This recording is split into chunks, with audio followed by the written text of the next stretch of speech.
ለብዙ ቀናት በዛ ግቢ አካባቢ እየተቀመጥን እየተንቀሳቀስን ማን ይወጣል ማን ይገባል የሚለው ነገር እያንዳንዷን ነገር መመልከት አለብን። ጥናት ይቀድማል። ከጉልበት እኮ አእምሮ ይበልጣል። እሺ ሞገስ ስማኝ ብለኸኛል፣ ልስማ። ንገረኝ፣ ምን እናድርግ? ይልክ ምን መሰለህ፣ ከዛሬ ጀምረን ራሳችንን በልብስ በሆነ ነገር ቀይረን በዚያ ቤት ዙሪያ መገኘት አለብን። እስከ መጨረሻ ድረስ አቅደን ይህን ደግሞ ለማድረግ ቤት ሄደን ያሉትን ነገሮች በአጠቃላይ መጻፍና ማውጣት አለብን።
ሰላም ውድና የተከበራችሁ የቻናሌ ቤተሰቦች እንዴት ናችሁ? ደህና ናችሁ? ሁላችሁም በያላችሁበት ሰላማችሁ ብዛልኝ።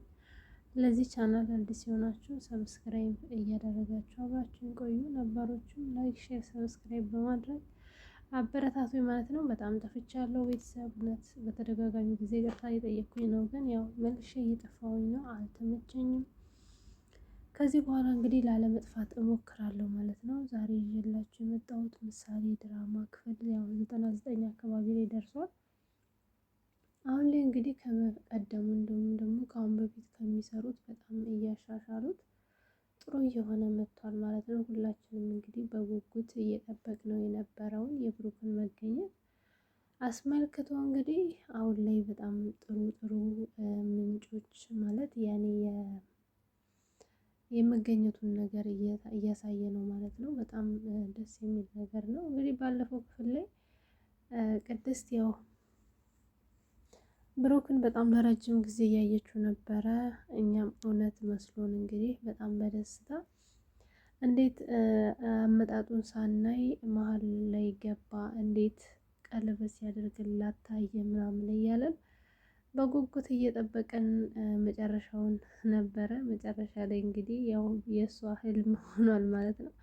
ቅድስትዬ ህልምሽን እውን እንደሚያደርገው እንግዲህ እንመኛለን ማለት ነው። እውነት በጣም ነው የሚያሳዝነው። ምክንያቱም የምትወዱትን ሰው ድንገት በእንደዚህ አይነት ሁኔታ ማጣት በጣም ከባድ ነው። በዛ ላይ ደግሞ በህልሟ እንግዲህ ቀለበት እያደረገላት ነበረ ያየችው ማለት ነው። በጣም ነው የምታሳዝነው። እንግዲህ ያው ህልሟ በጣም የማጓጓ ከመሆኑ እንትን እያወራች ሁሉ ያው ምሳሌ እንቀስቅሳት እንግዲህ ምሳሌ ነገሩ ስላልገባት ያው ጠርጣታለች። ቅድስት ምን እየሆንሽ ነው ያለሽው?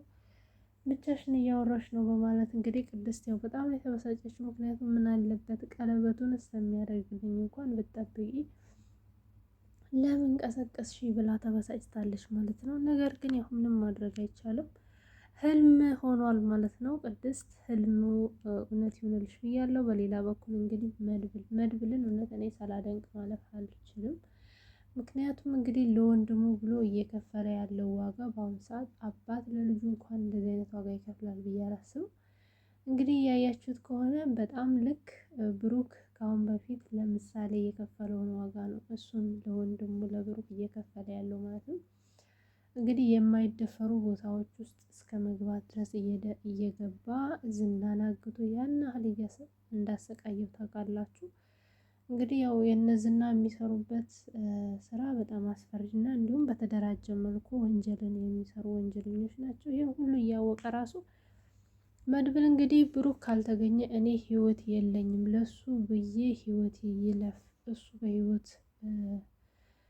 ሳይኖር እኔ ቆሜ መኖር አልፈልግም፣ እሱን ከሞተ እኔም ብሞት ምንም አይደለም፣ ለወንድሙ ሞተ ልባል ምን አለ ሲጀመር እዚህ ምድር ላይ በማለት በጣም ተስፋ በመቆረጠ መልኩ እንግዲህ ለወንድሙ ህይወቱን አሳልፎ ለመስጠት ጎንበስ ቀና እያለ ነው ያለው። እውነት መድብል አንተም ሳትሞት ብሩክም በህይወት ተገኝቶ የምትመሰጋገኑበትን ቀን በቅርብ ያደርግልን። በሌላ በኩል ደግሞ ማህሌት እንግዲህ መጨረሻ ላይ የእሷን መጨረሻ ማየት የጓጓችሁ እንደኔ ኮመንት ላይ ያስቀምጡልኝ ማለት ነው። ማህሌት የማትገባበት ጉድ የለም፣ የገባችበት ሁሉ እንግዲህ እንዳያችሁት ምንም የምታተርፈው ትርፍ የለም። ቢያንስ የሆነ ሰውን ከመንገዱ ከማደናቀፍ እና ከማሰናከል ውጭ ማህሌት እስካሁን ይሄንን ነገር አድርጋ ዳረድርሳለች የሚል ምንም ነገር የለም ማለት ነው። በጣም ነው የሚገርመው። እንግዲህ ውዶች ያው ካሁን በፊት ማህሌት በሀሳብ እየረዳቻት እየነበረችው ኤፍራታ ናት። አሁን ግን ሁለቱም የተለያየ ቲም ነው እንትን የሚሉት እየሰሩ ያሉት የተለያየ ግሩፕ ላይ። ምክንያቱም ኤፍራታ እየሰራች ያለችው ከነ መድብል ጋር ነው። ማህሌት ደግሞ እየሰራች ያለችው እንዳያችሁት እንግዲህ ከነ ዝና ጋር ነው ማለት ነው። ያው ዝናን ካሁን በፊት ያስያዘችው ኤፍራታ እንደሆነች ስለሚያውቁ ዝና በጣም እየዛተባት ነው። ኤፍራታን አግኝቶ መግደልና ማጥፋት ነው የሚፈልገው። ይሄ ነገር ደግሞ እንግዲህ ትንሽ ስጋ የሚባለው ነገር ስለያዛት ማህሌትም እሷን አሳልፋ መስጠት አልፈለገችም። ነገር ግን ያው ግዴታ መጨረሻ ላይ ምን እንደሚፈጠር አብረን የምናየው ነው የሚሆነው። እንግዲህ ሞገስ በአሁን ሰዓት ሞገስም እንግዲህ ቤቱን ለማስመለስ እና ሉላን ይዞ ከሀገር ለመውጣት ጎንበስ ቀና እያለን ያለው የተለያዩ ጠበቃዎች እያናገረ ነው።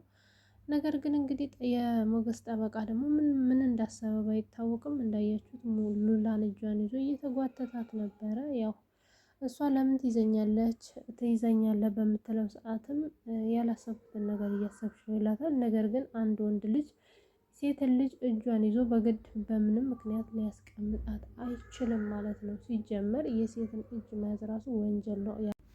እንግዲህ ማህሌት በስተመጨረሻ ምን ይገጥማታል የሚለውን ነገር ሁላችንም አብረን የምናየው የሚሆነው። በአሁን ሰዓት እንግዲህ ዝና ሳይቀር ማህሌትን በጣም እየተናገራት ነው ያለው። ከአሁን በፊት እንዳያችሁት ኤፍራታ ማህሌት ብሩክን መፍታት አልነበረብሽም፣ ብሩክን ከፈታሽ በኋላ ክብርሽ ቀንሷል፣ ክብርሽ የለም፣ አሁን ላይ በቃ በጣም ብዙ ነገር ነበር የለመድሽው፣ አሁን ግን ባዶ ነሽ፣ በብሩክ ነበረ እሱን የመሰለ ባልፈተሽ አሁን ምን ልትሆኝ ነው እያለች እንግዲህ ኤፍራታም እንዳያችኋት